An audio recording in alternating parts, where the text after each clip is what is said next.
23ஆம் நாள். ஆத்ம நேசர் அறை வேஸ்ட் இடுப்பு. இந்த லெந்து காலத்தில் நமது ஆத்ம நேசராகிய ஆண்டவருடைய அங்கமாகிய அறை, அதாவது இடுப்பு, ஆங்கிலத்தில் வேஸ்ட் என்று சொல்லப்படுகின்றது.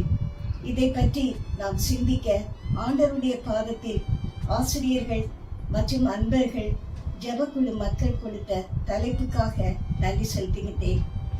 எனக்கு முதலாவது இந்த வாய்ப்பினை கொடுத்த இறைமகன் இயேசுவுக்கு நன்றி செலுத்துகின்றேன்.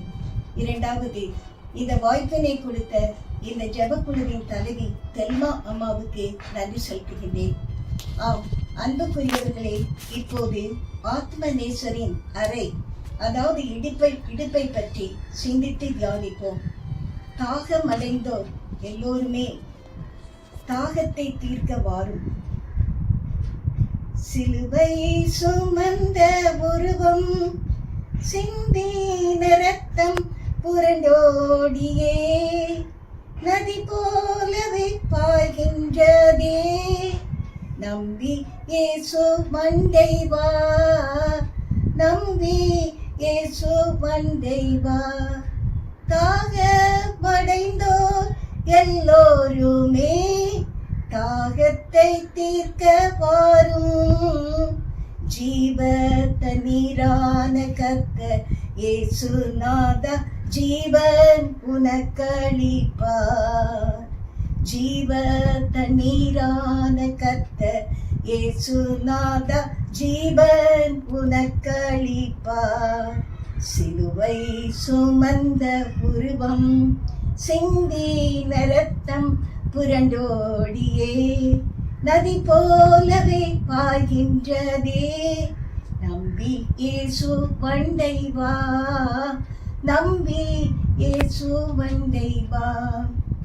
இப்போது அறையை பற்றி பரிசுத்த யோவான் சுவிசேஷம் 13ஆம் அதிகாரம் வசனங்கள் 2 முதல் 5, 12ஆம் வசனத்தில் கூறியவைகளை பார்ப்போம். முதலாவது, வஸ்திரத்தை கழற்றினார், அதை தூரத்தில் சுருட்டி வைத்தார்.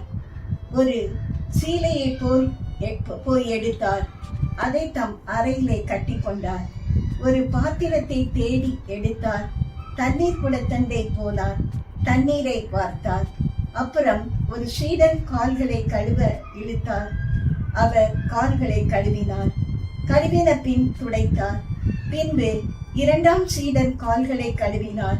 இப்படியே 12 கழுவினார், 12 துடைத்தார். இப்படியே எல்லாரையும் கழுவின பின்பு பாத்திரத்தையும் சீலையும் அப்பாலே வைத்து விட்டார்.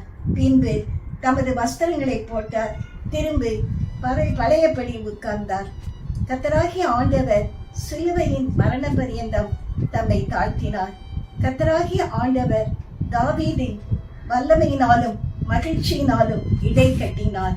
பராக்கிரமத்தையும் நீதியையும் சத்தியத்தையும் கச்சையாகவும் மகிமையையும் மகத்துவத்தையும் பட்டயமாகவும் அறையிலே கட்டிக்கொண்டு ஜெயமான் எழுந்தருளுகிறவருமான சர்வலோக இரட்சகர் போஜனத்தை விட்டெழுந்து அவரது வஸ்திரத்தை அவரது அறையிலே கட்டிக்கொண்டு ஒவ்வொரு சீஷனுடைய கால்களையும் கழுவி துடைத்தார். கர்த்தராகிய இயேசு ஊழியம் கொள்ளும் படிக்கு அல்ல, ஊழியம் செய்யும் படிக்கு வந்தேன் என்று அவர் சொன்ன வார்த்தையை இந்த இடத்திலே மெய்ப்பித்தார். ஆம் அன்பானவர்களே, நம்முடைய ஆத்ம நேசர் 12 பேருடைய 24 கால்களையும் ஒவ்வொன்றாய் கழுவி ஒவ்வொன்றாய் துடைத்து முடிக்க எவ்வளவு நேரம் சென்றிருக்கும். அவ்வளவு நேரமும் அவருடைய அறை, அதாவது இடுப்பு நிமரவில்லை. இதை பார்த்து நாம் பரவசம் அடைய வேண்டும். இப்போதும் நாம் ஜெபத்தை ஏறெடுப்போமா? அன்பின் பிதாவே, நீர் எப்பொழுதும் இரக்கம் செய்கிறவரும் மன்னிக்கிறவருமாய் இருக்கிறீர். எங்கள் பாவ பாரங்களை நீக்கி எங்களுக்கு இளைப்பாறுதலையும் விடுதலையும் கொடுக்கின்றீர். உமது நாமத்திற்கு மகிமை உண்டாவதாக. ஆமென்.